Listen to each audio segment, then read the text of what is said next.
네, 2부입니다. 잠깐 쉬는 시간 동안 인도 남자와 연애한다는 것은 어떤 것인가? 어디선가 살고 있을 그 아띠난. 혹시 우리 방송 인도에서 듣는 청취자가 말도 안 되는 소리 하고 있어. 전해줬으면 좋겠다. 네. 내가 그리워하고 있다고. 신발을 신지 않던 아띠난에게 우리 서 과장님의 소식을 전달해 주시기를. 컴퓨터를 쓸 수 없는데 메일을 남기고 왔다고. 네. 아니 오늘 페이스북을 하다가 엄청 웃긴 거를 봤는데 아 빨리 그만해. 이제 아니, 빨리 가야 돼. 알았어. 시간이 없어. 네. 네. 네. 그래서 2부에서는 여행의 역사 좀 얘기해보고 싶은데요. 어디부터 시작해요? 태초부터. 아브라함. 아니야. 그 전부터. 네. 가인. 근데 이 여행의 역사는. 진짜로? 성경 얘기 아닙니다. 성경 얘기 아니고 그냥 일반 역사사를 얘기할 거기 때문에 뭐 그런. 마르코 폴로 이런 거 나오는 그런 거 나오죠. 당연하죠. 중요한 사람인데. 네. 최초의 인간들은 어떻게 보면 유랑 생활을 계속 했던 거잖아요. 그러니까 농사를 짓기 이전에 사람들은 뭘 먹고 살았습니까? 동물? 뭐 동물 잡아먹고. 수렵 채집 있죠. 과일. 수렵 채집도 그 다음 단계고요. 계속 이동하면서 주워 먹는 거예요. 뭐든. 네. 그러니까 한 곳에 거처를 정해놓고 수렵 채집도 어떻게 보면 약간 완전 거주는 아니지만 약간 이제 지역이 있는데 어떻게 보면은 이제 계속 유랑을 하는 거예요. 근데 이제 기후가 계속 변화할 수밖에 없으니까 새로운 식량원을 찾아서 유랑을 떠났는데 수렵과 채집이 보완하였지만 그럼에도 불구하고 그것도 역시나 계속해서 이동할 수밖에 없었던 거예요. 그래서 그러니까 뭐 이 책에서 얘기하는 부분은 유랑이라는 것은 인류의 원초적인 문화 형태고 인간의 본성이다라고 얘기를 합니다. 어찌 보면 뭐 우리도 성경 뭐 준비한 건 아니지만 성경을 봐도 어떻게 보면은 타락한 인간의 역사라는 것이 계속해서 이제 유리방황하며 만족함 없이 돌아다니는 것. 그래서 아까도 이제 불만이란 단어를 썼는데 결국은 주어진 그 현장에서 만족할 수 없고 그게 이제 물질적인 것이든 정신적인 것이든 만족할 수 없는 게 우리의 본성인 것 같아요. 근데 이제 이거를 좀 긍정적으로 봐서 어쨌든 이동을 할 수 있다라는 것은 자유가 있다라는 것이잖아요. 이동을 못 한다라는 것은 누구한테 구속당한다라는 것이고 그래서 이제 이동의 자유의 증거로서 어찌 보면 인간의 존엄성과 또 같은 가치였을 것이다. 그러니까 유랑하고 돌아다닐 수 있다라는 것. 근데 물론 이제 시간이 지나면서 유목도 하게 되고 유목과 하면 또 이제 목초지로 이동을 하게 되고 또 이제 다른 민족과 물물교환도 하게 되고 또 이제 전쟁도 생겨나다 보니까 계속해서 이제 인간의 이동이 있었던 것 같아요. 근데 이제 여행이라고 말할 수 있는 건 최초는 이제 탐험이죠.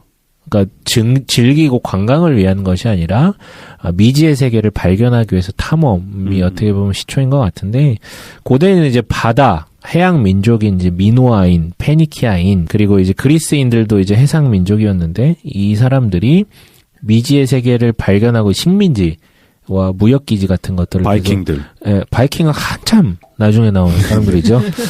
죄송합니다. 제가 죄송하네요. 네, 아무튼 네, 흉노족. 흉노요. 흉노는 내륙 국가죠. 네, 알겠습니다. 배를 본 적이 없는 사람들이죠, 흉노는. 네, 아무튼 이제 식민 활동을 위해서, 근데 이제 지중해에 관한 지식을 점차 축적을 했죠. 페니키아인들은 이제 북아프리카뿐만 아니라 뭐, 이탈리아 남부에 있는 시칠리아 섬, 스페인 남부, 그러니까 배를 타고 그 지중해 연안을 계속해서 이제 돌아다녔다라고 얘기를 해요. 심지어는 그 당시에 브리타니아라고 불린 영국에까지도 진출을 했다라고 얘기할 정도니까 인간의 이런 어떤 탐험 욕구, 물론 이제 그게 단순히 새로운 것을 발견하기 위한 건지 아니면 이제 돈벌이를 위한 식민지배를 위한 건지 모르겠지만 아무튼 그럽니다. 그리고 기록에 의하면 카르타고라는 나라가 있어요. 그러니까 로마 제국이 이제 카르타고를 무너뜨리고 나서 이제 제국의 반열에 올라가게 되었던 건데 그 전까지 지중해 패권을 잡고 있던 카르타고의 집정관이었던 하논이라는 사람이 BC 465년경에 왕의 명을 받들어 3만 명의 병사와 60척의 배를 거느리고 지브롤터를 지나 지브롤터는 이제 스페인과 북아프리카 사이 그 해협 대서양으로 나가는 그 거기를 지나 기니만까지 항해를 했다라는 기록이 있어요. 기니만은 어디냐면 아프리카 대륙 떠올리시면 북쪽은 약간 둥구스름하게 크고 밑으로 내려가면 서쪽에서 확 꺾인 다음에 기역자로 이렇게 꺾이잖아요. 그 기역자로 꺾인 데를 기니만이라고 해요. 네. 거기까지 이제 항해를 했다라는 그리고 이제 동물과 식물의 어떤 모습들을 기록한 그의 여행기는 최초의 탐험 형태의 기록이다라고 남아있죠. 나 그 탐험에 대한 욕구, 미지의 세계에 대한 욕구는 인간한테 내재된 게 아닌가라는 생각을 그쵸. 해요. 역사적으로도 그렇고 왜 그런 생각한 적 없어. 나 바다 앞에 갔는데 또는 망망대해에 가면 압도적인 두려움이 있거든. 근데 어떻게 이걸 넘어가야지라는 생각을 했을까? 왜 누군가는 저 너머의 세계에 가고 싶다라는 생각 때문에 배를 만들어서 심지어는 원래 그때는 끝에 낭떠러지라고 생각했죠. 낭떠러지라고 그렇죠. 생각을 했는데 네. 난 저거를 넘어가 볼 테야라고 배를 타고서 간다라는 건 거의 죽으러 가는 건데 야 참 대단하다. 그쵸. 대서양을 건너고 태평양을 건넌다는 건 그쵸. 대단하구나. 네, 감사합니다. 네. 그것들이 무조건이야. 네, 아무튼 근데 그 기니만이 중요한 게요. 거기가 뭐 이렇게 풍랑이 진짜 많나 봐요. 그러니까 네. 그 이상을 나가기가 어려운가 봐요. 그래서 나중에 근대에 이르러 포르투갈, 스페인 사람들이 이제 그쪽을 뚫고 나가는 게 나중에 한 2000년 지나서. 거기 장난 아니야. 네, 거기 게임 대항해 시대 하면 거기서 반드시 그쵸. 폭풍을 만나게 돼 맞습니다. 있어요. 거기가 버뮤다 삼각지대 있는 데 아니에요? 아닙니다. 네. 네, 아닙니다. 네. 왜 이렇게 좋아해? 너 되게 웃겨. 아니, 내가 당하는 거를 서 과장님 너무 좋아해. 아, 그래? 너가 귀여워서 그래. 그래. 좋아서 그래. 예. 그래, 아무튼, 근데, 한 번쯤 들어봤을 만한 이름은 헤로도토스. 역사의 아버지라고 불리는 헤로도토스. BC 5세기, 아까 얘기했던 그 카르타고 집정가 한온이 항해했던 시기의 사람인데, 역사, 히스토리에라는 책을 9권짜리를 남겼어요. 이게 세계 최초의 역사 기록물이에요. 역사에 관련된 기록, 통사로 쓴 것. 그래서 이제 물론 이 역사에 어떤 내용이 들어가 있냐면 우리 그 유명한 300 영화 스파르타. 네, 그래서 페르시아 전쟁. 페르시아라는 제국이 그리스에 있는 도시 국가들 연합체와 이제 싸웠던 그 전쟁을 그리는데 그러나 이제 단순히 전쟁만 그린 게 아니라 이 책을 쓴 이유는 페르시아 제국이라는 이 거대 제국이 어떻게 시작됐는지. 근데 어떻게 시작됐는지가 이제 문화적으로나 자연 환경적으로나 이런 것들을 다 연구를 한 거예요. 촘촘하게. 그래서 9권인데 5권에 이르러서 이제 비로소 전쟁 얘기가 나와요. 그래서 4권까지는 이제 그런 지정학적, 환경적, 지리적 이런 것들을 설명을 하는데요. 진짜 대단한 게 페르시아 도시들을 다 돌아다니면서 기행을 쓴 거예요. 아, 그래요? 네, 그런데 당시에 페르시아라 함은 거의 지구의 그 당시 인식된 지구의 어떻게 보면 3분의 2가 넘어가는 4분의 3을 지배하고 있는 지역이었거든요. 그래서 이 페르시아 제국을 다 돌아보고 그리고 그리스로 넘어와서 그 서쪽에 있는 유럽 국가들 또 다 돌아본 거예요. 그래서 북으로는 스키타이, 동으로는 유프라테스를 내려가서 바빌론, 남으로는 이집트의 엘레판티네라는 곳까지 이르는데요. 나일강의 발원지라고 불리는. 당연히 그리스 얘기도 나와야 되기 때문에 서쪽으로는 이탈리아까지도 도달을 해서 그러니까 당시 사람들이 생각할 수 있는 세계의 동서남북을 다 세계 끝을 밟은 것이죠. 그래서 어떻게 보면 그는 최초의 대여행가이자 여행 작가면서 문명사가이자 지리학자. 뭐 옛날에는 그걸 다 구분할 수 없었으니까. 근데 그의 저술은 이제 주로 해안 지방에만, 왜냐면 내륙 깊숙이까지 가긴 육로 도로라든가 사정이라든가 이런 부분이 좋지 않아서, 그러니까 이게 해안 지방 기술에 할애되고 있어요. 근데 이제 육로, 그러니까 내륙 지방은 어떻게 되는 것이냐? 그 유명한 실크로드 얘기를 하게 되는데요. 동서양 문명 교류의 상징이잖아요. 비단길이라고 불리는. 기원전 8, 9세기부터 어느 정도 알려진 것 같아요. 근데 이제 불안정한 거예요. 왜냐면 사적인 교류만 있었던 것이고. 근데 이 실크로드를 안정화시킨 왕이 있어요. 그 유명한. 진시황. 네. 아니에요? 서양 얘기, 서양. 아, 서양. 이거는 우리 맞출 수 있어요. 알렉산더. 그렇죠, 알렉산더. 나도 나 자신한테 놀랐어. 네. 그러니까 BC 4세기 알렉산더가 이제 그때 만약 역사가들이 그러잖아요. 그때 만약 서방 쪽으로 갔었더라면 그러니까 로마 제국이 탄생하지 않았겠죠. 근데 그가 동방으로 가요. 왜냐하면 그는 태어날 때부터 페르시아를 무찌르겠다라는 어떤 사명감을 갖고 있었던 사람이어서 동쪽으로 가서 인도까지 이르게 되잖아요. 그래서 육로를 통해 원정을 나아갔고, 그래서 지중해 중심의 세계가 이제 소아시아, 터키 지방을 넘어서 인도에까지 넓혀지고, 서양 문화와 동양 문화가 이제 서로 교류하게 되는 실크로드를 안정시킨 왕이 됩니다. 그래서 이때부터 이 실크로드를 통해서 공공적으로 이게 보존이 되니까 교류와 여행이 활발하게 되죠. 서쪽에서 이렇게 치고 갔잖아요. 동쪽에서 이제 가는 거예요. 누구? 혼자 거는 자꾸 질문해. 나한테 질문해요. 재밌어요. 나도 몰라, 이거. 이거는 뭐, 모를 수밖에 없는데. 이성계?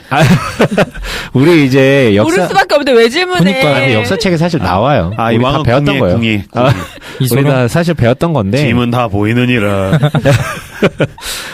한나라. 네, 진시황 말고, 진시황 바로 직후 한나라가 세워지고, 그러니까 보통 우리나라도 그렇고, 중국도 그렇고, 이제, 우리나라 태종이 있고, 태조가 있고, 뭐 이런 거 있잖아요. 네. 성종이 있고, 이게 다 뭐라 그러냐. 그러니까 성자 붙고, 태자 붙고, 이러면 다 뭔가 조금 뭘 한 사람들이잖아요. 똑같이 이제 무왕, 이런 거 들어가면, 이 사람은 무력으로 뭔가를 했나 보구나 하는 사람인데, 중국 한대의 무제, 이제 장건이라는 사람에게 명을 내려요. 여기서 이제 흉노족이 나옵니다. 네, 흉노를 협공하기 위해서 이제 장안으로부터 출발을 했는데 붙잡혀요.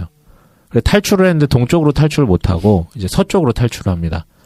그러니까 급박하니까 서쪽으로 탈출했겠죠. 근데 그쪽으로 가가지고 그쪽에 있는 나라들하고 사바사바에서 한 나라로 돌아오려다가 또 붙잡혀요. 그러다가 또 탈출하고. 그래서 이제 도착해요. 한 나라에. 그러니까 왕이 보니까 얘가 군사적 실익은 없었는데 듣도 보도 못한 서쪽 나라 얘기를 하는 거예요. 그러니까 그쪽에도 뭔가 있나 보구나. 그래가지고 또 파견을 보내요. 얘가 어쨌든 그쪽을 알고 있으니까 이제 인맥도 쌓았으니까. 그래서 그가 한나라 중국 사람 최초로 인도 북부 지역까지 이제 여행을 하게 됩니다. 그러니까 아까 인도까지 왔다 그랬잖아요. 이번에 이제 동쪽에서 또 인도까지 가게 된 것이죠. 그러니까 인도라는 곳은 동서양 공이 다 굉장히 신비해. 그치. 그래서 우리 서과장이 거기를 이제 도달하게 된 거죠. 내가 신비를 보러 가겠다. 그래서 아무튼 어떤 장건이 여행한 이 루트가 결국 무역로로 개통이 되었고 서양과 문물 교류를 하게 됩니다. 그래서 이때 통상적으로 우리가 말하는 그 실크로드가 이때 최종적으로 이제 완성이 된 것이죠. 이거 길이가 어마어마하던데. 그리고 이제 십자군 전쟁이 여행의 역사에 한 획을 그어줘요. 왜냐면 아까 이제 알렉산더가 통일을 했는데 금방 무너지잖아요. 네. 그 다음에 패권을 잡았던 게 이제 로마 제국이었는데 로마 제국 때는 굉장히 안정됐었죠. 로마 제국의 워너비 여행지는 어디였을까요? 로마? 네, 로마 제국 안에서 워너비 여행지. 이스라엘. 아니, 그때는 아직은. 네. 인도? 그리스 아테네였어요. 어떻게 보면 정신적 문화적 수도가 아테네였기 때문에 그리스 여행이 유명했었는데, 그러니까 로마 제국 안에 군사적으로 치안이라든가 이런 게 굉장히 탄탄했기 때문에 어느 정도 이제 여행들이 국내 여행이 좀 있었던 것 같아요. 그런데 이제 5세기에 이르러서 서로마가 이제 붕괴되고 치안이 문란해지고 도로가 황폐해지고 또 이제 경기가 안 좋아지다 보니까 중세까지 여행은 거의 사라집니다. 거의 여행이라는 게 없어져요. 봉건제로 돌아가게 되고, 그러니까 그냥 자기가 태어난 영토에서 살다가 죽는 거예요. 어디 멀리 못 갑니다. 다만 이 당시에 이제 이슬람이 발흥을 하면서 아랍 국가는 오히려 더 굉장히 큰 어떤 탐사나 이런 것들이 있었던 것 같은데, 우리에게 전해진 대부분의 역사는 이제 아랍의 역사는 거의 전달이 되지 않잖아요. 이제 서구 중심의 어떤 역사일 수밖에 없는데, 아무튼 이 당시에는 그래서 중세 시기는 암흑 시기와 비슷했고 여행이라는 건 거의 없었습니다. 독특한 발견이 있었어요. 노르웨이의 범죄자 출신이 도망을 가요. 그래서 아이슬란드라는 곳을 발견합니다. 아이슬란드 아시죠? 네. 제 워너비 여행지거든요. 가장 북쪽에 있는. 그렇죠. 너무 가고 싶어요. 근데 오라 나오죠, 오라. 오로라. 네. 오호라. 오늘 뭐 있나요, 오늘? 나 왜 이렇게 무식한 캐릭터 아닌데. 오늘 뭐 있나요? 일부러 그러신 거죠? 아닙니다. 띠리리리리. 네, 아닙니다. 네. 그래서 아이슬란드를 발견해요. 그러니까 도망갔는데, 배 타고 도망가다가 아이슬란드를 발견하고, 근데 그 사람의 아들도 그 아이슬란드에서 범죄자가 돼요. 그래서 또 도망을 가요. 그래서 도달한 데가 어디 그린란드. 어떻게 그렇게 멀리 도망가지? 모르겠어요. 아무튼 그린란드를 발견하게 됩니다. 그런 기록이 있고, 근데 이제 중세가 그렇게 암흑기가 있다가 반전이 일어난 게 이제 교황의 권위가 발달하고 여러 가지 이제 아젠다가 필요했기 때문에 성지를 회복해야 된다라는 아젠다가 생겨서 십자군 원정이 시작되죠.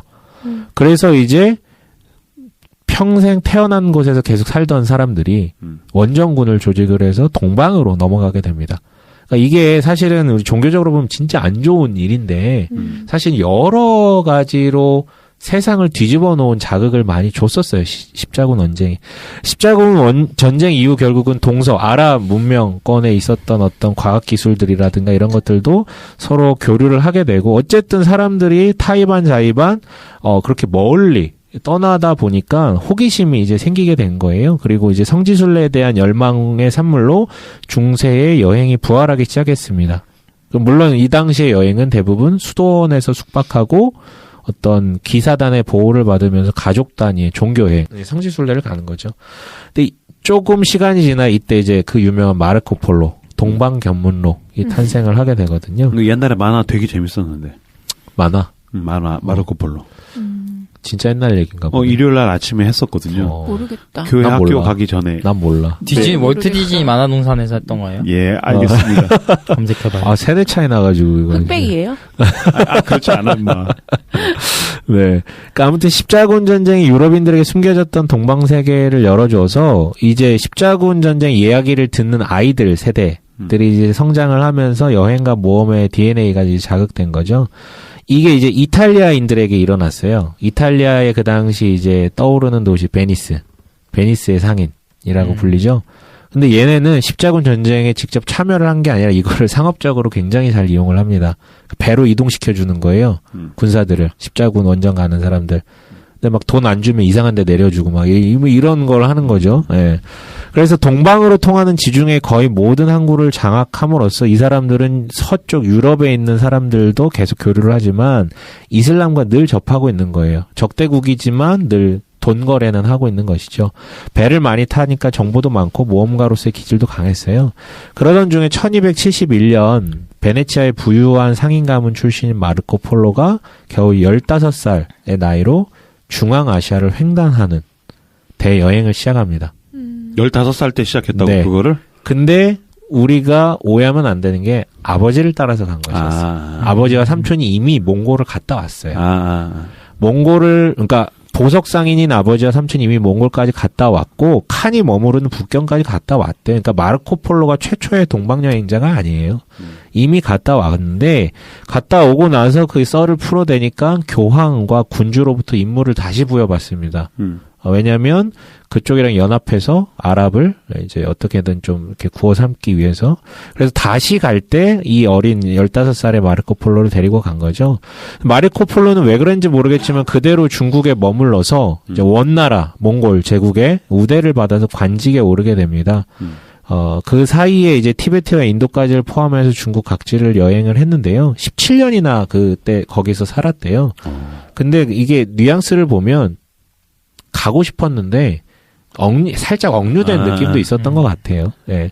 그래서 어쨌든 나중에 17년 후에 원나라 공주 코카친의 여행 안내자로 선발되어서 겨우 원나라를 떠날 수 있게 되었고 1295년에 겨우 베네치아로 돌아왔대요. 근데 이제 마르코가 돌아왔는데 그 후에 베니스와 제노바 사이에 전쟁이 일어났고 포로로 잡혀서 제노바 감옥에 투역되었는데 그 당시 깜빵 동기가 이제 약간 이야기꾼, 약간 글도 잘 쓰고 입담도 좋은 사람하고 같이 이렇게 했는데 빵에서 뭐 하겠어요? 그지. 자기 이제 원나라 갔다 온 얘기, 중국 갔다 온 얘기 막 이런 거 이제 썰 푸니까 얘가 이거 듣더니 이거 장난 아니겠는데 그러고 이제 쓰기 시작을 한 거예요. 그러니까 엄밀히 말해서 마르코 폴로의 동방견문록은 마르코 폴로가 쓴 게 아니고 빵동기가 썼다.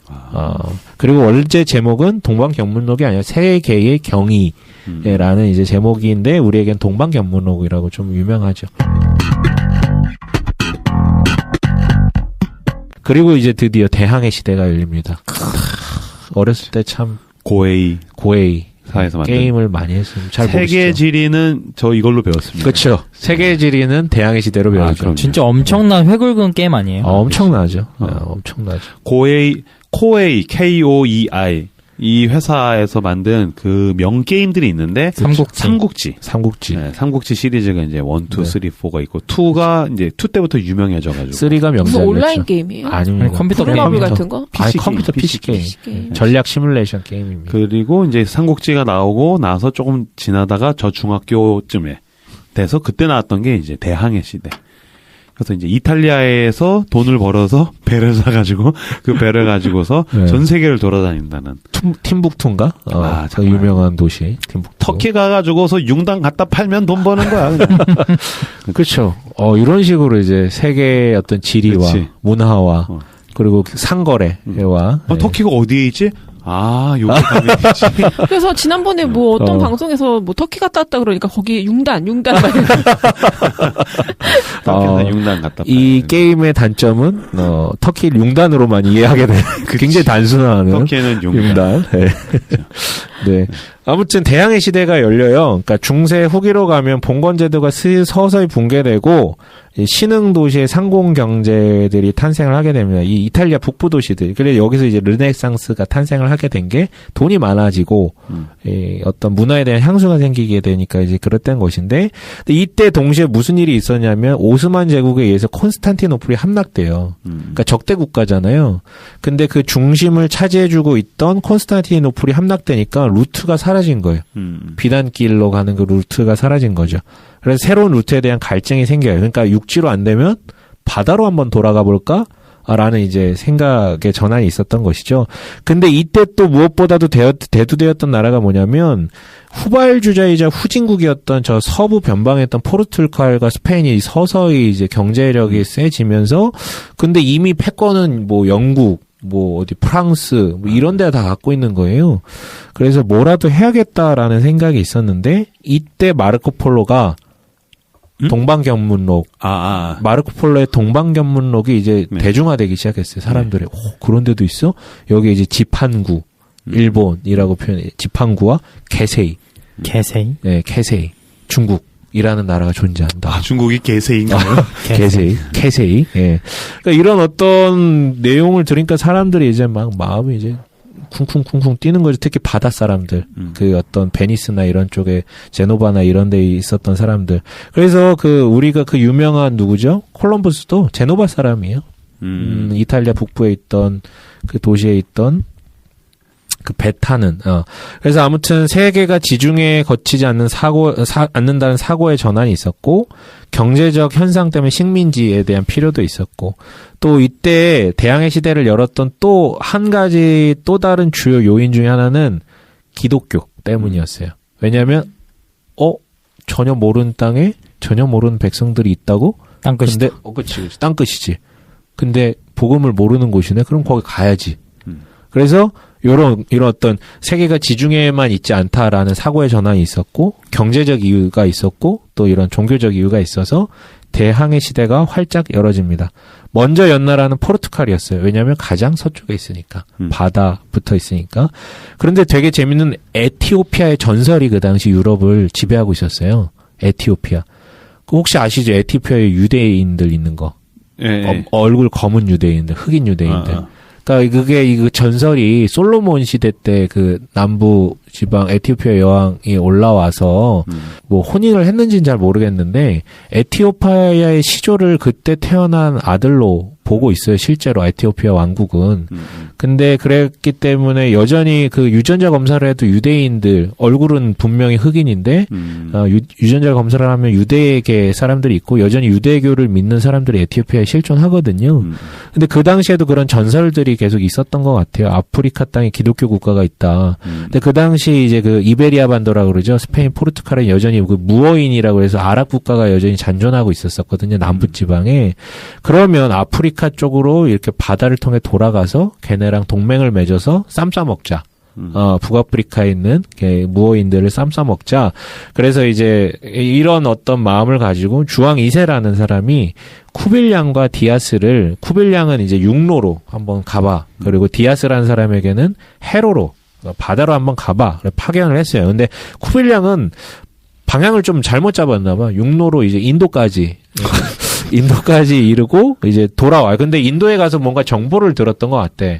바다를 통해서 분명히 인도를 갈 수 있다라는 정보를 들었던 것 같아요. 근데 이제 디아스는 그래서 이제 배 세 척을 끌고 갔는데 아까 얘기했던 그 기니만 거기를 폭풍을 만나요. 아, 거기서 폭풍 만난다니까. 그래서 대항해시다 하면 그 여신상을 사야 돼. 그래서 태풍이 오면 그거 써야 돼. 맞아요. 그러니까. 네네. 그래서 완전 표류를 해요. 완전 표류를 해서 완전 아프리카 남서단까지 쭉 내려와요. 그러니까 육지는 못 보고 표류하다가 쭉 내려왔다가 이제 좀 잠잠해졌는데 방향을 어디로 갈지 몰랐는데 우연히 이제 도달하게 된 게 어디냐면 그 지금의 남아프리카 공화국 케이프타운 근교에 있는 포트 엘리자베스 부근을 이제 발견을 하고 인도양까지 진입을 하죠. 거기를 돌아가면 이제 인도양이 나오는 거니까 진입을 했는데 선원들이 반대를 하는 거예요. 쫄린 거죠. 더 이상 가면 안 된다. 죽겠다. 우리 죽겠다. 그래서 케이프타운 남쪽 케이프 포인트를 바라보고 이곳을 이제 폭풍의 곳, 지금은 이제 희망봉이라고 하는데 처음에는 폭풍의 곳이라고 그러니까 학을 띈 거예요. 그 폭풍 그치. 때문에. 폭풍의 곳이라고 명명을 했는데 나중에 이곳을 주왕 2세가 그거 너무 어감이 구리잖아. 그럼 누가 가겠어 거기. 그치. 이름 바꿔. 희망봉으로. 희망이 보이는 곳으로. 그래서 이제 개명을 했대요. 선원들의 공포를 덜어주기 위해서. 그리고 이 디아스라는 사람은 계속 이제 항해를 하는데 나중에 그 유명한 사람의 선배가 됩니다. 바스코 다 가마라는 사람. 이 사람도 아마 이름 들어보셨을 그쵸. 거예요. 네, 이 사람의 어떤 사수가 돼서 이 사람 줄 끌고 갑니다. 그래서 아무튼 바스코 다 가마가 이제 등장을 하는데요. 디아스가 희망봉을 발견한 이후로 바스코 다 가마가 그럼 내가 한번 인도까지 가보겠다. 그래서 이제 깃발을 꽂고 출발을 합니다. 170명의 선원을 인솔해서 리스본을 떠나죠.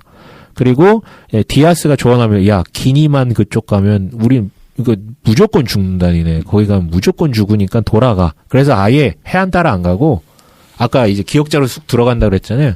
쑥 안 들어가고 그냥 밑으로 그냥 남쪽으로 쭉 내려온 거예요. 거기를 이제 피해가지고 쭉 내려와서 니은자로 간 거죠. 그냥 바다로. 수직으로 꺾은 거구나. 튀어나온 데서 꺾지 말고 그냥 그 길로 그냥 남쪽으로 쭉 내려가서 끝까지 간 다음에 그냥 니은자로 가. 그래서 이렇게 가서 혁명적인 항법이었죠. 그래서 희망봉을 도착하고 이 희망봉을 돌아서 아프리카 대륙 동해안을 북상을 합니다. 근데 이슬람교도들이 방해를 했는데 그 중에서도 또 이제 협조하는 사람이 있었던 것 같아요. 그래서 이븐 마지드라는 사람의 도움으로 인도양을 횡단합니다. 그래서 마침내 인도 남서 해안에 도착을 하죠. 70년에 걸친 인도 항로 발견의 대사업이 성취됩니다. 그래서 인도 왕의 서신을 받아서 돌아오는데 이제 이슬람 상인들이 방해해요. 왜냐하면 자기들이 그 육로를 잡고 있잖아요. 그러니까 인도와 유럽 간의 그 무역을 독점하면서 엄청난 삥땅을 치고 있었는데 야 이거 항로 개척되면 안 되잖아요. 그래서 엄청나게 방해를 해서 선원 반 넘게 죽어요. 병도 걸리고 막 전투도 있고 이래가지고 결국 이제 26개월 만에 복귀를 하게 됩니다. 이게 이제 지금 포르투갈의 상황이었어요. 어마어마한 발견을 한 거죠. 근데 이때 가만히 있었던 나라가 스페인인데 몸이 다는 거죠. 그치. 네, 몸이 다는 거죠. 이제 유라시아 대륙과 아프리카 대륙은 다 확인됐어요. 그럼 아직 발견되지 않은 곳이 어디입니까 이제? 아니 유라시아 대륙은 다 발견됐어요. 인도? 인도도 발견되고 유라시아 대륙에 있으니까 태평양. 네, 태평양. 그렇죠. 오세아니아 대륙과 아메리카 대륙에 아직 남아있죠.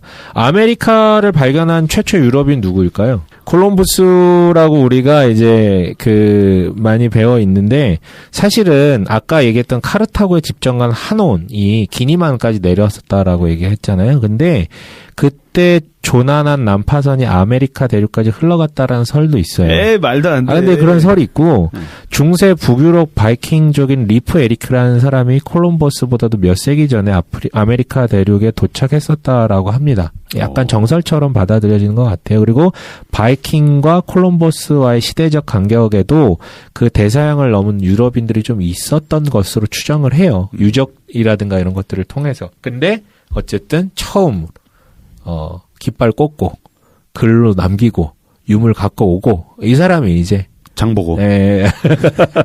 이 사람이 이제 그렇게 해상왕 장보고죠. 그렇게 되는 것이죠. 그럼 깃발을 꽂아야 돼요. 누구든 깃발을 꽂고 콜럼버스. 사진을 찍고 물건을 갖고 오고 해야 합니다. 그러니까 앞에 얘기했던 그 사람들은 갔다가 못 온 사람들이에요. 온 게 아니고 가긴 갔는데 못 온 사람들이에요. 가봤더니 좀 유적 같은 게 있는 것 같아. 추측을 하는 거죠. 추측을 하는 거죠.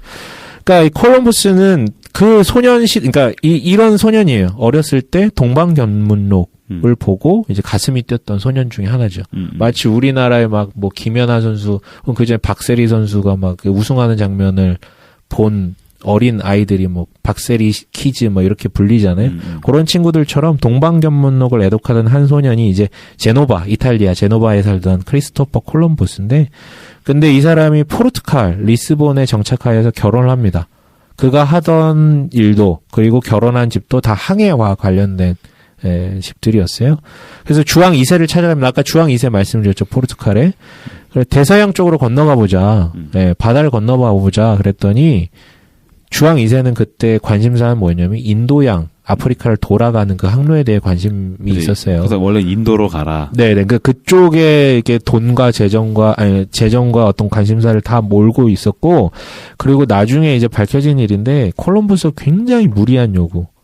근데 계획도 없는데 굉장히 무리한 요구들을 많이 했었던 것 같아요. 그래서 주왕 2세가 굳이 너를 밀어줄 이유가 없는데, 그래서 이제 계속해서 거절을 했던 것 같아요. 그런데 이때 스페인이 남부에 있던 무어인들을 또 완전히 제압해서 완전히 이제 좀 이렇게 튼튼해졌던 거예요. 그러니까 근데 포르투갈은 이미 치고 나가고 있어. 인도 항로 막 개발하고 있어. 그러니까 이제 좀 마음이 쫄렸던 것이죠. 근데 이때 이제 콜럼버스가 스페인으로 건너와가지고 계약을 내밉니다.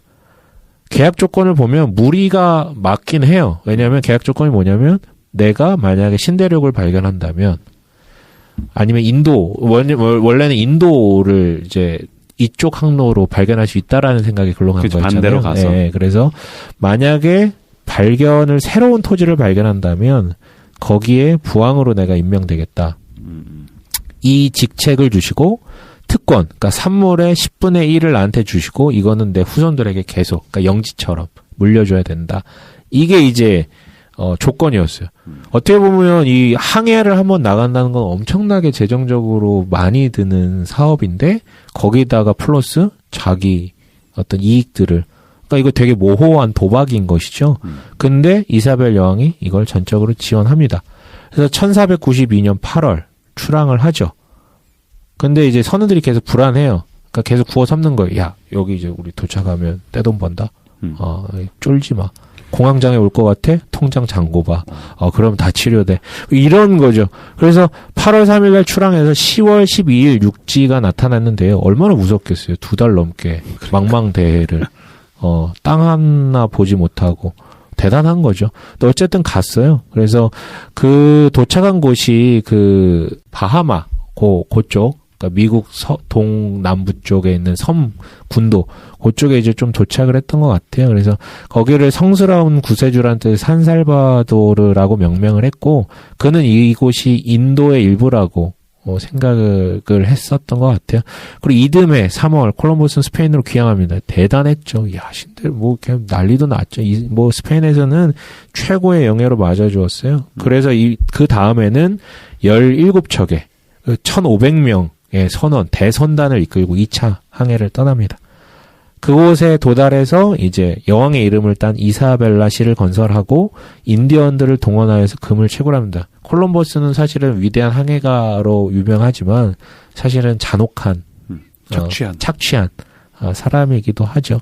그래서 인디언들이 사실 굉장히 맞아줬던 사람들인데 살육하고 노예화하는 만행을 저지릅니다. 그리고 예상했던 것보다 금이 안 나오는 거예요. 금이 많이 나올 줄 알았는데. 그래서 황금 대신 노예를 본국으로 보내졌죠. 콜럼버스는 추후에 그래서 문책을 당하고 총독에서 잘려요.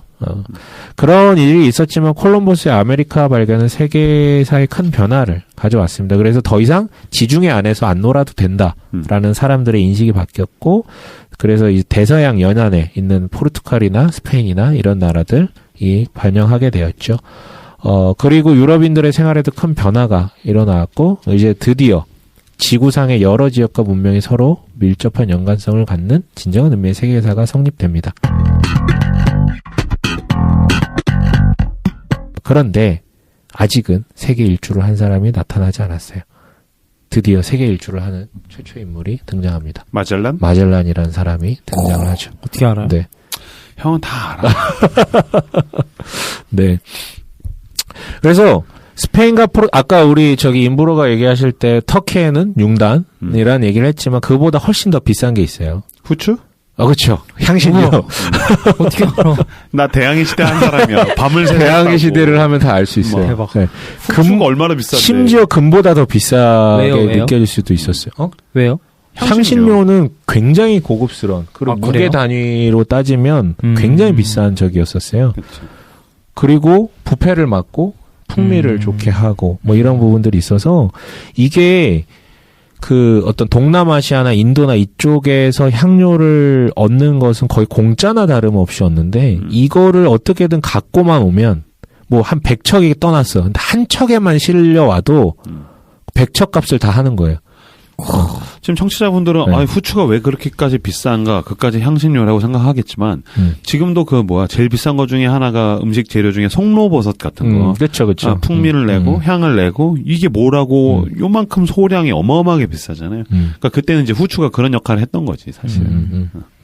그래서 아무튼 마젤란이라는 사람이 원래는 포르투갈 사람이었는데 모함을 받아요. 그러니까 포르투갈의 어떤 동남아시아 쪽 항로를 관리하는 사람이었는데 모함을 받아 스페인으로 건너가게 됩니다.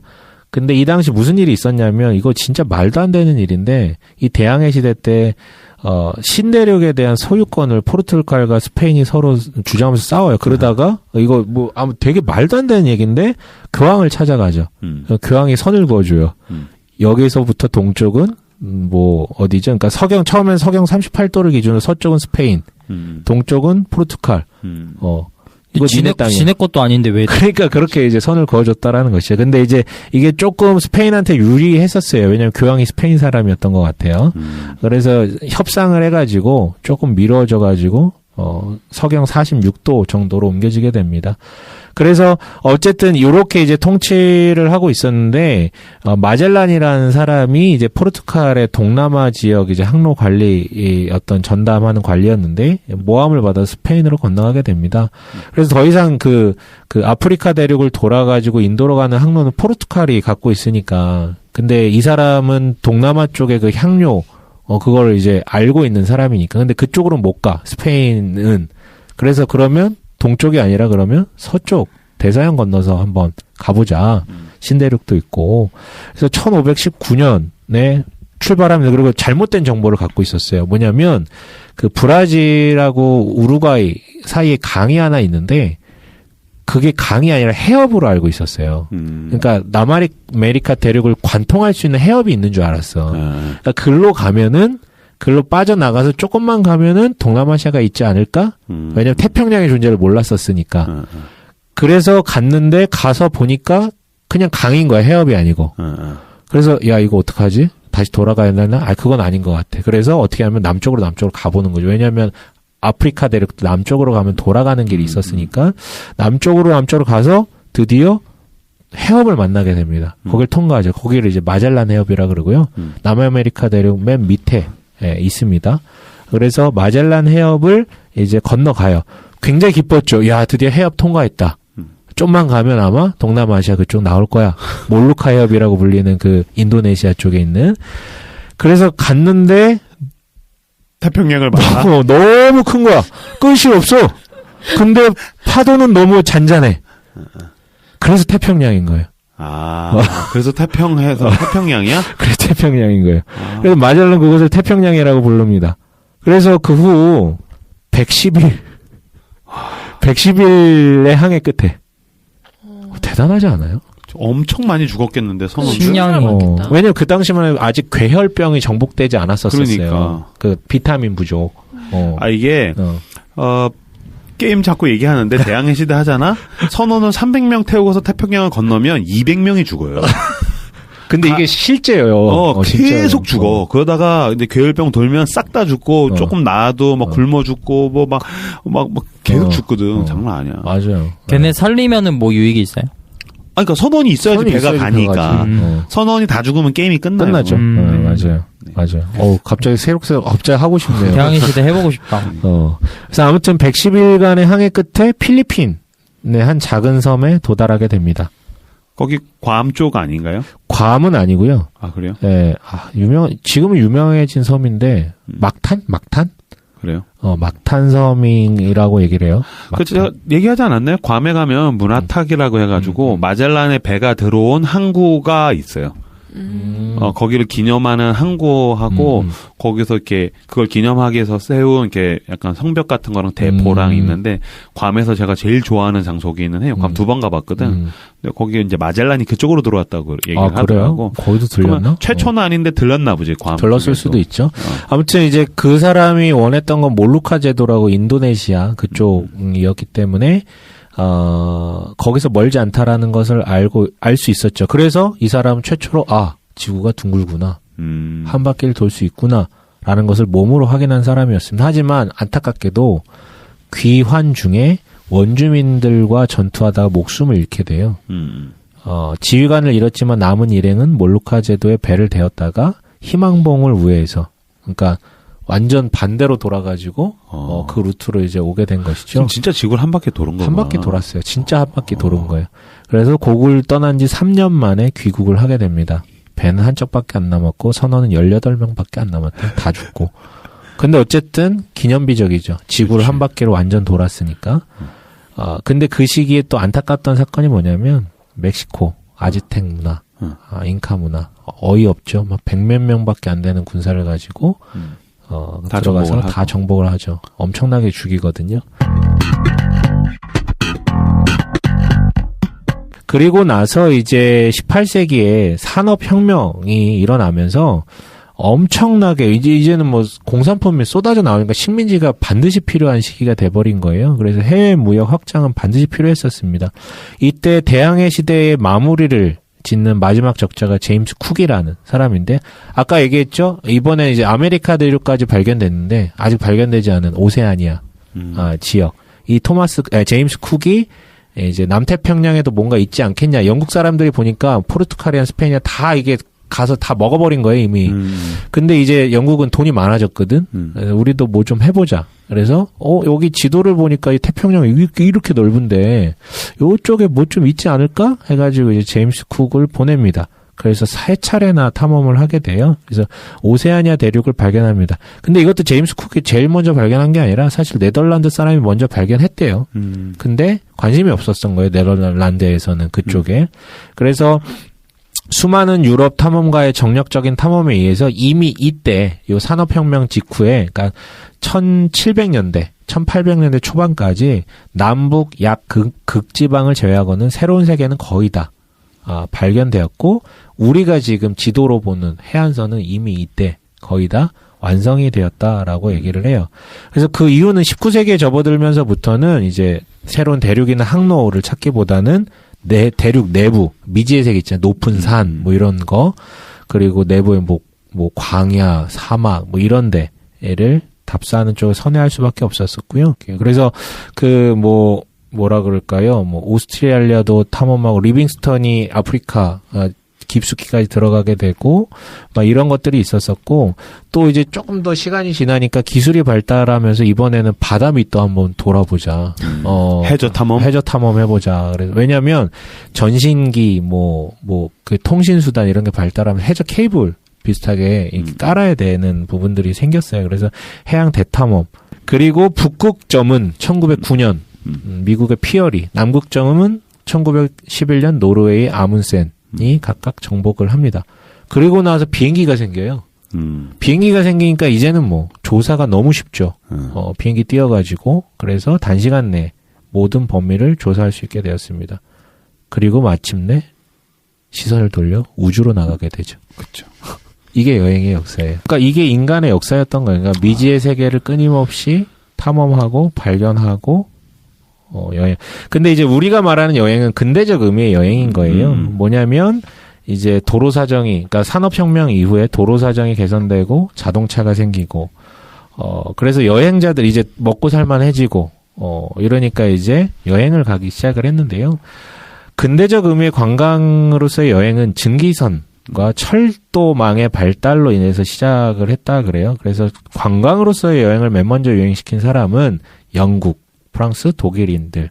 특히 영국인들은 날씨 되게 안 좋잖아요, 영국이. 온천지대를 찾아서 남부 유럽 쪽으로. 지금도 이제 남프랑스 쪽에 유럽인들을 많이 찾거든요. 또 한 코스가 알프스, 스위스. 지금도 모든 사람들이 가고 싶어 하는 그쪽으로 이제 또 여름에는 더우니까 또 그쪽으로 이제 산악지대를 개척해서 그때부터 그랜드 투어, 긴 여행이라는 영국식 여행 개념이 태동합니다. 오늘날 관광과 여행을 포괄하는 의미의 투어리스트라는 이 단어가 19세기에 최초로 등장한다고 해요. 그러니까 이때 이제 시작을 한 것이죠. 그리고 이때부터 여행 책자가 등장합니다. 19세기 때부터? 네, 1838년 존 머레이의 여행 편람.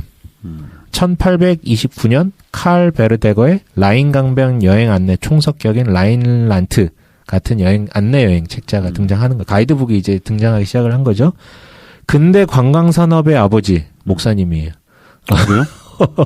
깜짝 놀랐어.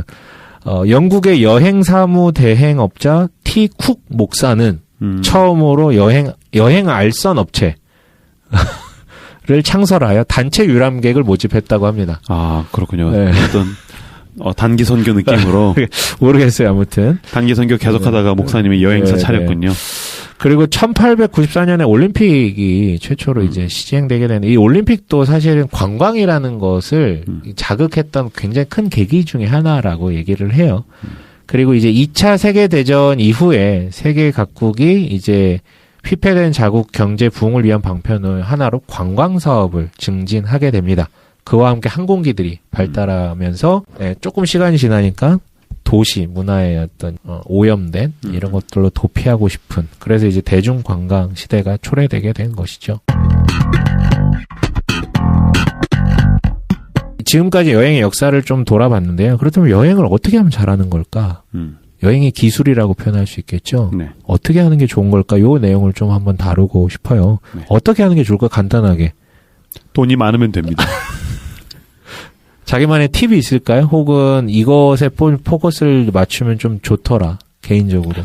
여행의 기술. 어쨌든 우리 중에서 여행을 제일 많이 해본 우리 서 과장님. 연애를 하면 너무 옛날이어가지고.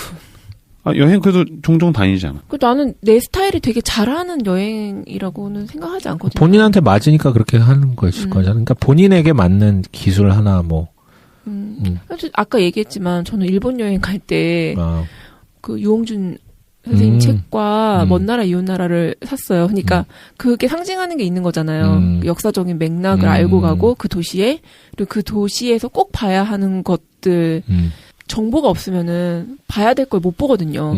그러니까 그것들을 먼저 숙지하고 가는 거. 그리고 이걸 여행의 기술이라고 표현하고 싶지 않은데 그냥 제 스타일은 그래요. 모르고 가면은 느끼지 못하고. 근데 이것도 여행의 기술이 반드시 들어가는 내용입니다. 이거는 어떤 스타일의 문제가 아니라 뒤에서 좀 얘기를 할게요. 아니 근데 네네. 이게 네네.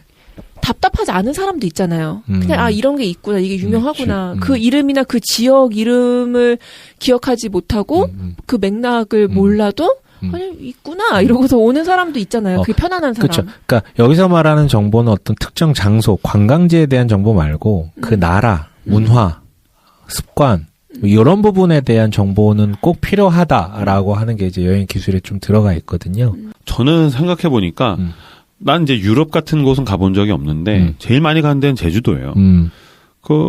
그러면서 내가 나이를 먹으면서 제주도를 대하는 방식도 달라지는 것 같고 나는 또 다른 사람들과 나와의 개성의 차이에 의해서 내가 제주도를 대하는 방식도 다른 것 같아. 그런 면에서 어떤 천편일률적인 여행의 기술이라기보단 여행을 다니면 다닐수록 무엇이 나에게 맞는가를 알아차리는 것이야말로 여행이 주는 유익인 것 같아. 그게 내가 세상을 대하는 방식이고 그게 세상을 대하면서 나를 알아가는 방식이 아닐까라는 생각이 들었어요. 그래서 아까 뭐 계획을 막 짜서 간다기보다는 저는 쭉 가다가 눈이 머무르면 차를 세우는 편이에요. 아, 좀 여기 머물고 싶은데 그럼 거기서 시간을 좀 더 보내기도 하고 막 되게 유명한 데는 그냥 쉽게 지나가기도 하는데 별거 아닌데 그냥 뭐 갈대 숲이야.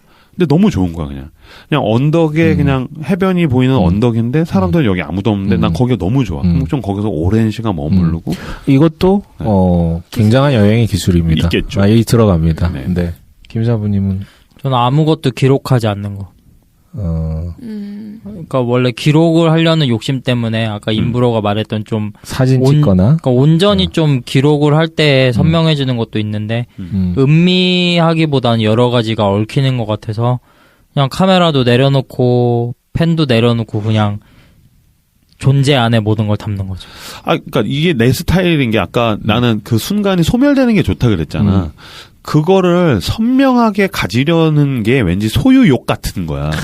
나는. 그러니까 그 본질을 대하고 거기서 내가 막 놀라워하고 그게 다시 아련해지면서 소멸돼서 그게 내 그리움의 영역에 그냥 저장돼 있는 게 좋은데 나는 그 선명한 그거를 사진을 찍음으로써 내가 소유했어라고 오히려 스스로를 오해하는 게 싫다고 해야 되나? 그런 게 있더라고 나는. 그러면 얘기하신 것부터 좀 말타래를 좀 풀어 나가 볼게요. 그 여행의 기술이라고 언급을 했는데 요 내용은 이제 여행 이야기라는 책과 여행의 기술이라는 책에 나온 내용을 좀 짬뽕해서 제가 좀 정리를 해봤어요.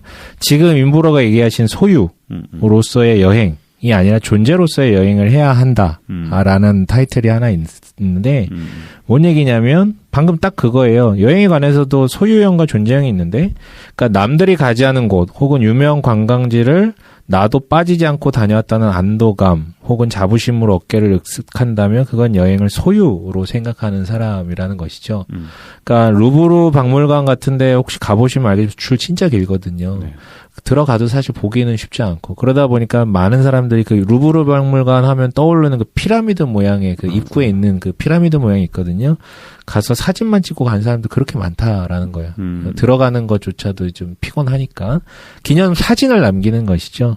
그러니까 이런 것들이 소유로서의 여행인데 많이 소유할수록 즉 여러 곳을 방문해서 기념사진을 남기고 뭐 인증 어떤 물품들을 이렇게 남기는 부분들을 행복해하고 그런 것들을 추구한다면 여행은 절대 만족할 수 없다라는 것이죠. 왜냐면 나보다 더 많이 간 사람은 늘 있고 그리고 나는 다 가본 적이 없기 때문에 늘 만족할 수 없다라는 것이죠. 아쉬운 것은 그렇지만 여행은 어쨌든 늘 시간의 제약이 있잖아요. 재정적인 문제도 있고 그렇다면 우선순위를 분명히 할 필요가 있는데 존재로서의 여행이 뭐냐라고 딱 이렇게 규정 지을 수는 없지만 좀 예시가 있는 게 자연을 음미하는 부분인 것 같아요. 그러니까 이런 거 있죠. 우리는 때로 누구와 함께 있느냐 혹은 무엇과 함께 있느냐에 따라서 사람이 조금씩 많이 바뀔 수밖에 없는 부분 같아요.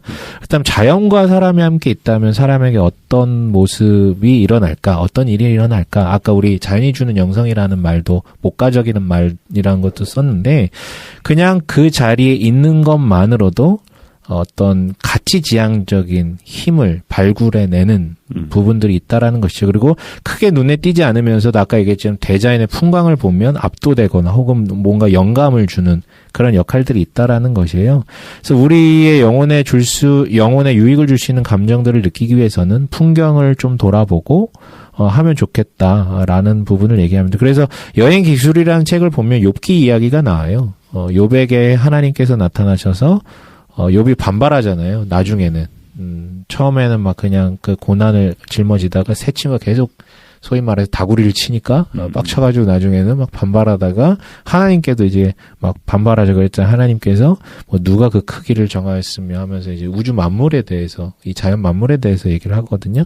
그러니까 알랭드 보통이 이제 뭐 기독교인은 아니지만 종교에 대한 성찰을 많이 하는 사람으로 제가 알고 있는데 결론은 뭐냐면 비종교인이든 종교인이든 상관없이 그러니까 우주는 너보다 크고 일이 네 뜻대로 되지 않는 이유를 이해하지 못한다고 놀라지 말라라는 메시지를 자연을 통해서 이제 알 수 있다라는 것이죠. 그래서 숭고한 풍경이나 그 웅장한 힘을 통해서 우리가 어떤 세세한 우리 삶의 어떤 고충들에 대해서 탄식하지 않고 좀 받아들일 수 있도록 도와주는 여행이다라는 것입니다. 그래서 소유로서가 아니라 존재로서 조금 여행이 임했으면 좋겠다. 그리고 아까도 나온 내용인데 한 발짝 두 발짝 좀 느리게 좀 여행을 했으면 하는 게 이제 기술이라는 거예요. 우리나라 사람들의 여행은 뭐 유명하죠.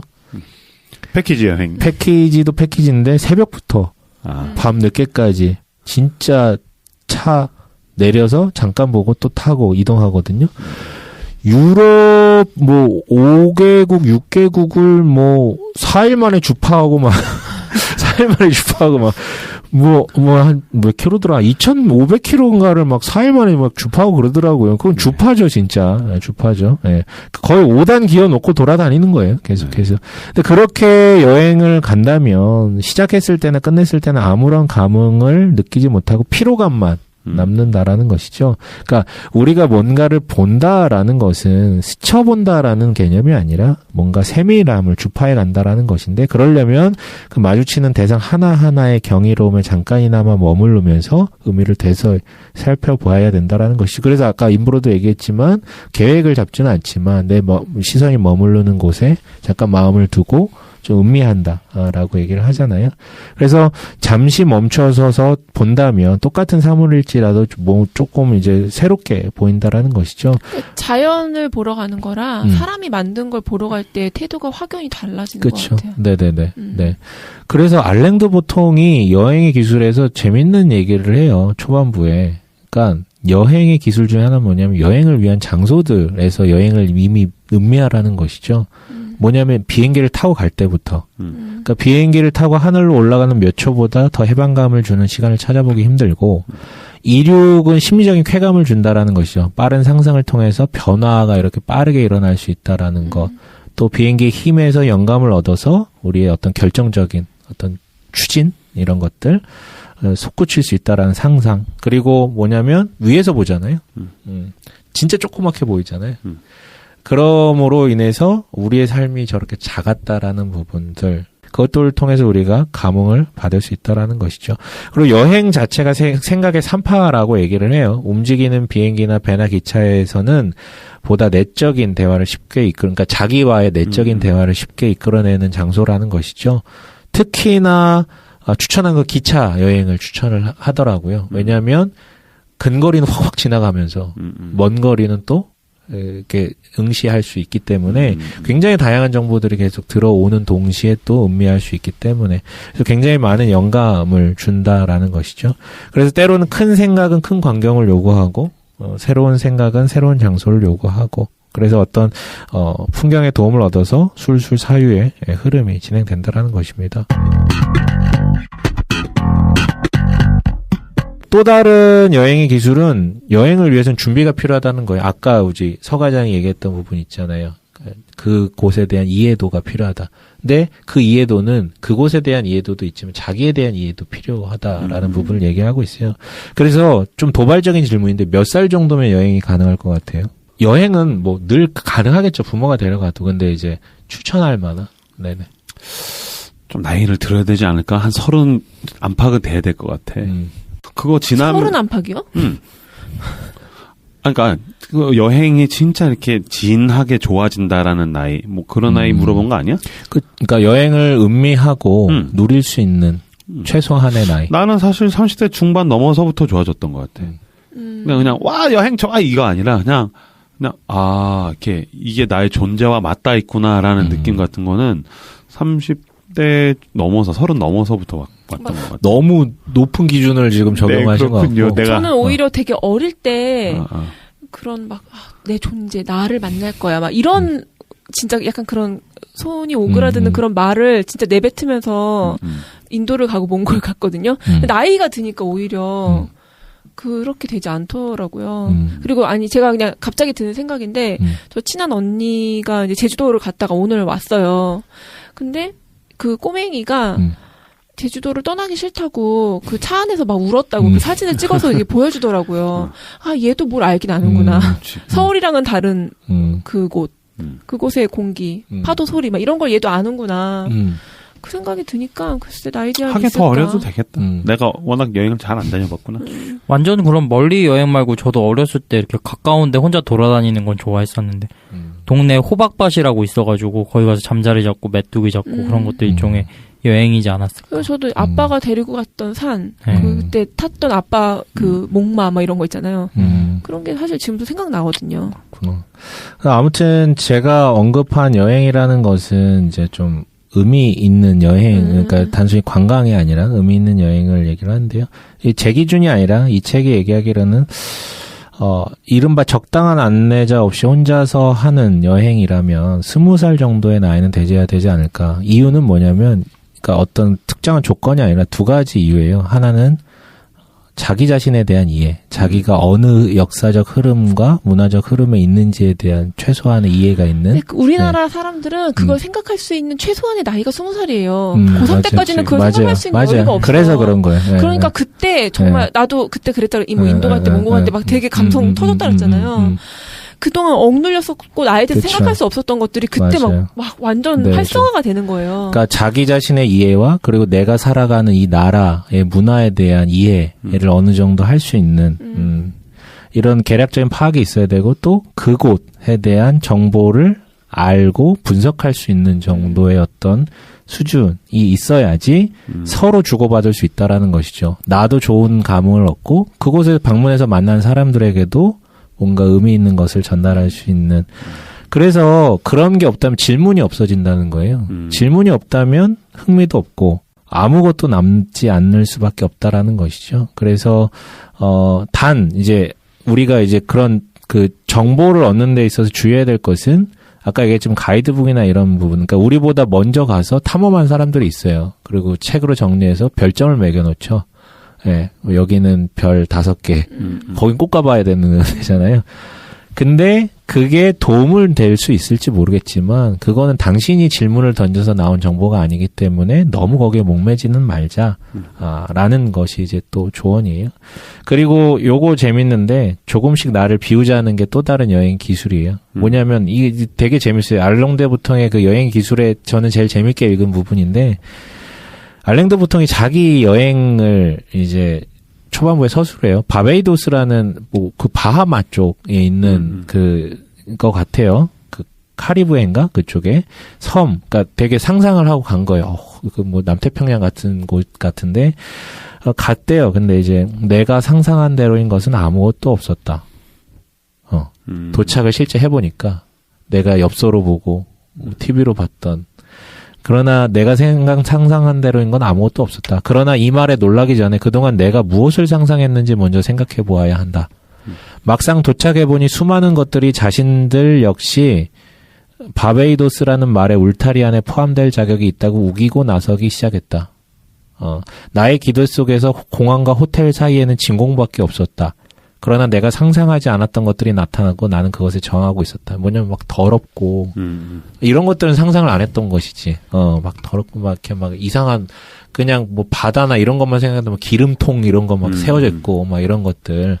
아니, 그런 실제로 그 김영하 책에서 봤는데 파리 증후군이라는 게 있대요. 아 파리 맞아요. 그러니까 일본 사람들이 막 엄청 꿈과 희망을 가지고 낭만의 도시 파리를 갔다가 파리스.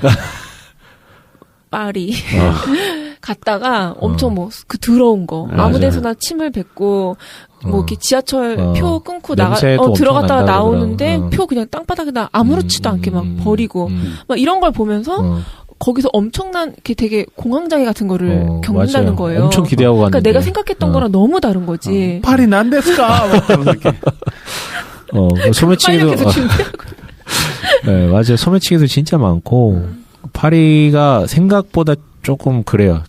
실제 가보면 되게 기대 이하인 곳이긴 해요. 그래서 얘기하기를 중요하지만 그때까지는 간과했던 사실 또한 차츰 분명해지기 시작했다. 이어서 이제 재밌는 말이 중요하지만 그때까지는 간과해왔던 사실 또한 차츰 분명해지기 시작했다. 내가 나도 모르는 사이에 나 자신을 이 섬에 데려왔다는 것이다. 그러니까 이미 머릿속으로 이미 거기 가 있는 거죠. 내가 그리고 있는 그 장면. 그러니까 우리는 지속적인 만족을 기대하지만 어떤 장소에 대하여 느끼는 또는 그 안에서 느끼는 행복은 사실 짧다. 이런 경험들 많지 않으세요? 되게 이미 머릿속으로는 다 그러니까 가장 좋을 때는 여행 계획 짤 때라 그러잖아요. 머릿속으로 다 가봤어. 근데 실제 가면 또 실망한 것들도 되게 많거든요. 저는 개인적으로 처음에 제가 예전에 한번 언급을 했는데 가족들하고 같이 보라카이 가서 석양 지는 거 보고 나도 모르게 눈물을 흘렸다고 애들하고 아내가 막 뛰어노는 모습을 보면서 눈물을 흘렸다 그랬는데 사실 그 장면은 참 좋았는데 그 장면을 기대했고 갔었던 곳이 보라카이라는 곳. 근데 잘 몰랐어요. 공항이 그렇게 먼 줄 몰랐고 배를 그렇게 또 타야 될지 몰랐고 공항을 도착을 해가지고 그 숙소까지 들어갔는데 거의 3시간이 걸려요. 근데 차로 가는데 막 멀미 장난이게 나고 장난이 아니거든요. 그리고 진짜 더럽거든요. 그 진입 가는 모든 그 길이. 난 그런 거 되게 좋아하는데. 되게 힘들고. 근데 애들 데리고 가니까 둘이나 데리고 가니까 진짜 쉽지 않거든요. 애들 막 또 싸게 간다고 밤 비행기 타고 가고 그러니까. 그래서 아무튼 그런 부분들이 분명히 있었던 것 같아요. 그리고 아까 이국적인 것이라는 표현을 서과장이 썼는데 이 얘기를 하죠. 우리가 외국에서 이국적이라고 생각하는 것은 우리가 고향에서 갈망했으나 얻지 못한 것일 수도 있는 것이다. 그러니까 좋게 느껴지는 것은 그게 진짜 좋아서라기보다는 네가 머물고 있던 그 장소에서 원했으나 제한당했던 것들을 만족했을 때 되게 좋게 느껴진다라는 것이죠. 그리고 그러니까 이런 게 이제 조금씩 나를 비우기 중에 하나인데 한 가지 더 얘기를 하는 건 순례자처럼 다녀오길 원한다라는 거예요. 그러니까 여행에는 자기 수련의 의미가 담겨져 있는데 이걸 무시하고 가면은 뭔가 직면하는 어떤 어려움이나 고통을 굉장히 불쾌하게 생각한다라는 거예요. 근데 그게 있을 수밖에 없고 그게 있어야지 여행이라는 것이죠. 그래서 오히려 이제 산티아고 여행 같은 거는 사실 굉장히 불편한 여행인 거잖아요. 힘들고. 하지만 거기서 굉장히 많은 의미를 되찾고 오게 되는데 이건 종교와 관계없이 경건하게 순례를 마친 사람에게는 이런 은혜가 자동적으로 부여된다라는 것이에요. 그래서 뭔가 비천한 자세를 취하는 것조차 어떻게 보면 여행을 즐기는 굉장히 좋은 의미다.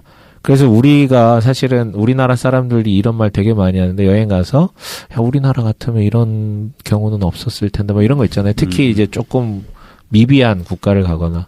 근데 유럽을 가도 담배를 그렇게 많이 펴요 길에서. 애들 지나가도 걔네는 그냥 피더라고 오히려.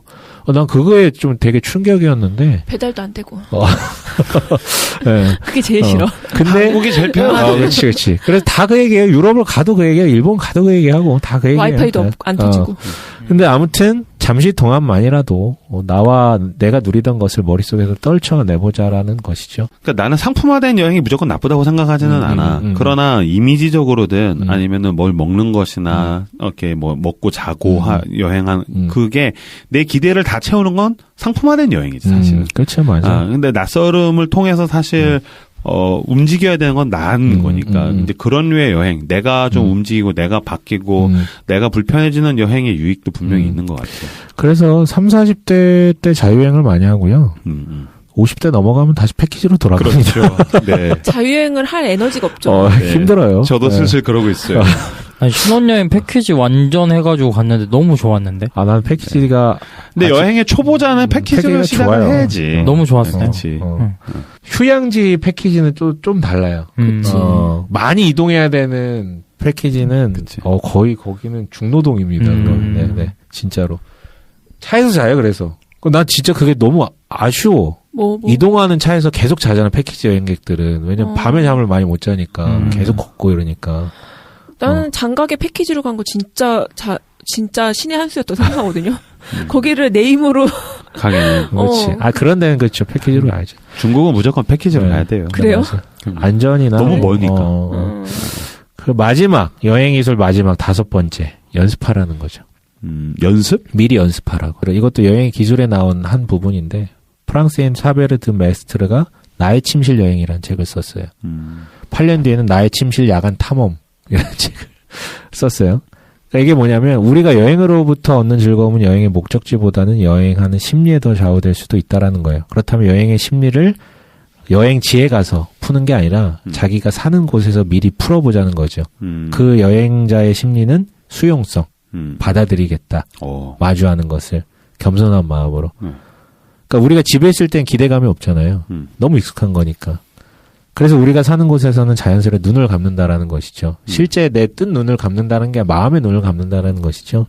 하지만 우리가 어딘가 새로운 공간에 들어가면 다 낯설잖아요. 그래서 수천 가지의 새로운 요소들에 마음이 쏠리게 되는데 거기에 조금 오래 머물다 보면 이제 기능에만 초점이 맞추지다 보니까 결국 나중에는 몇 가지만 의식하게 된다라는 것이에요. 그래서 습관화되는 과정을 역전해서 오히려 내가 굉장히 익숙한 데를 마치 처음 와본 것처럼 주변을 돌아보면 여행의 보람이 나타나게 된다라는 것이죠. 마지막으로 혹시 지금 꿈꾸는 나에게 돈과 시간과 모든 여유가 주어진다면 가고 싶은 여행지가 있을까요? 나 프라하 같은 데에서 한 2-3달 살고 싶어요. 왜요?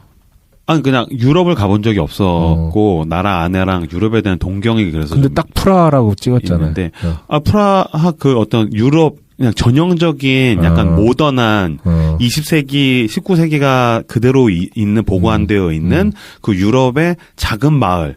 별거 아닌데 되게 예쁜 마을에서 그냥 살고 싶다. 그 뭐 그런 여행지 그랬을 때 뭐 프라하라든지 뭐 그런 데들 있잖아요. 그런 데 예쁜 데에서 한 2-3달 살고 싶다. 그냥 그 동네에서 파는 커피 마시고 그 동네에서 파는 빵 먹고 그냥 뭐 막 다니는 거 말고 그냥 살아보고 그 동네에서 한 2-3달 살고 싶다라는 생각을 하고 있어요. 저는 아프리카? 어디요? 역시 그 사바나 막 이렇게 동물들 보러 다니는 차 타고 사바나야. 아프리카 옛날부터 가고 싶었는데 기회가 없었죠. 네. 아니면 이제 뭐 남미 쪽 이런데 너무 멀어요. 잘 어울립니다. 얼룩말 타고 다니는 소가장. 남미는 그 치안 문제 때문에 근데 쉽지는 않을 거예요, 진짜로. 어렸을 때 갔으면 타잔이랑 연애를 하지 않았을까. 네. 김사부는 혹시? 저는 2군데인데 몽골이랑 지중해 근처요. 지중해? 포카리 스웨트 광고 찍은 막 그런 데 있잖아요. 그리스, 아테네 뭐 이런. 거기 너무 건물들 예쁘고 그런 지중해랑 맞닿아 있는 데서 나온. 파주에. 네? 파주에 네. 그 뭐냐. 프로방스? 프로방스라고. 그런데 말고요. 그런 삼척에. 네. 그런데 문학도 워낙 좋아했고 몽골은 그 사진을 봤는데 별이 정말로 너무 환상적이더라고요. 그거 꼭 아이랑 아내랑 해가지고 보고 싶어요. 저희 집에 몽골 여행 갔다 온 사람이 준 그 야크 털로 만든 양말이 있는데 드리겠습니다.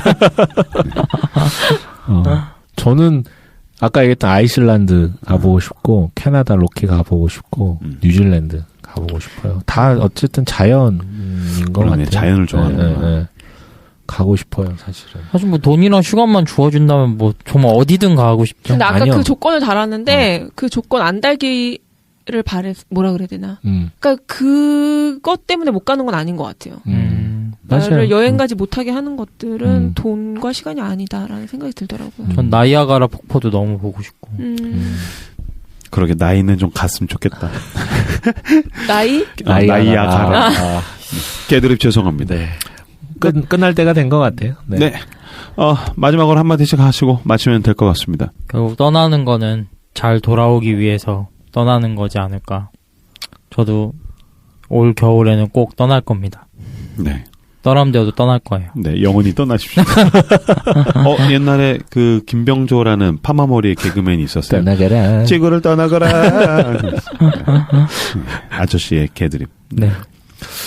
그 여행을 하면서 배우게 된 게 나의 삶에서 아까 그 여행적 태도를 일상에서 갖는다라는 게 저는 좀 그런 것 같은데 어떤 세상을 나무라지 않고 닥쳐오는 것을 받아들이는 거는 좀 여행을 통해서 배우게 된 삶에서의 여행적 태도가 아닐까 싶어요. 아까 얘기했던 그 수용성, 타인이나 어떤 세계를 나무라지 않고 그것을 받아들이면서 내가 내 모양을 어떨 때는 어깨를 구부리고 어쩔 땐 고개를 숙이고 어쩔 땐 무릎을 굽혀서 그 틈을 이렇게 지나가게 되고 받아들이게 되는 법들을 여행을 통해서 배운 것 같은데 또 이 얘기 듣고 보니까 또 여행을 통해서 더 자신을 더 그런 모습을 더 공고히 하고 싶다라는 생각이 들었습니다.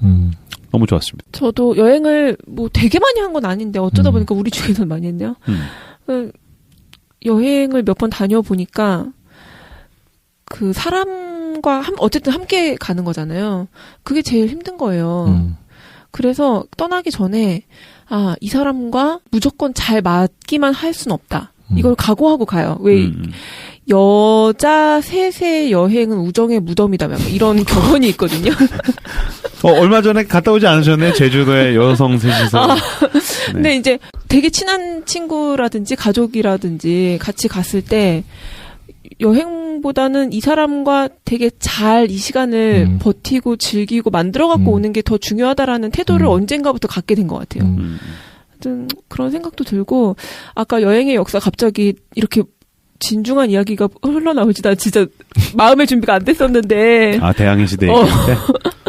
막 하여튼 잘 모르는 이야기였는데 흥미롭게 들었고 갑자기 그런 생각이 드는 거예요. 그 추수감사절 때만 되면은 올라오는 글 있잖아요. 이게 뭐 이렇게 아메리카 대륙 그 인디안들 학살의 역사와 맞물려 있다라는 글들이 계속 올라오잖아요. 근데 여행의 역사를 이야기하는데 막 사실 신대륙 발견이라는 말이 되게 오만한 말이잖아요. 그쵸. 거기 이미 사람들이 살고 있는데.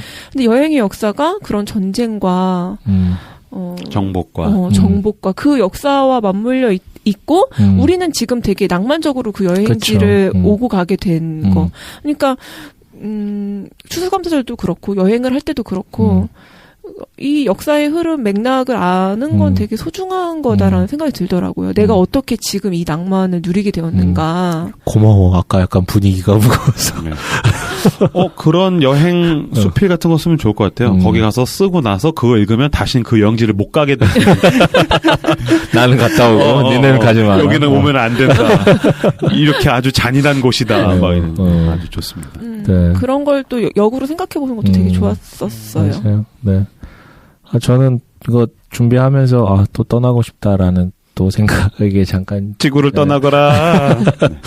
머물기도 했고 나는 여행을 많이 간 것도 아니지만 그렇다고 적게 간 것도 아닌데 조금 더 준비된 마음뿐만 그러니까 어떤 물질적인 거나 외견상의 것들뿐만 아니라 마음의 준비라든가 이런 부분들도 필요하겠구나라는 부분 그리고 나의 어떤 굉장히 좋은 여행의 동반자 아내가 있어서 참 고마운 것 같아요. 둘이 참 재밌게 잘 놀거든요. 하면은. 네, 여기까지 함께 해주셔서 감사하고요. 다음 주에는 또 다른 주제로 여러분들을 찾아뵙도록 하겠습니다. 지금까지 함께 해주셔서 감사합니다. 감사합니다. 고맙습니다.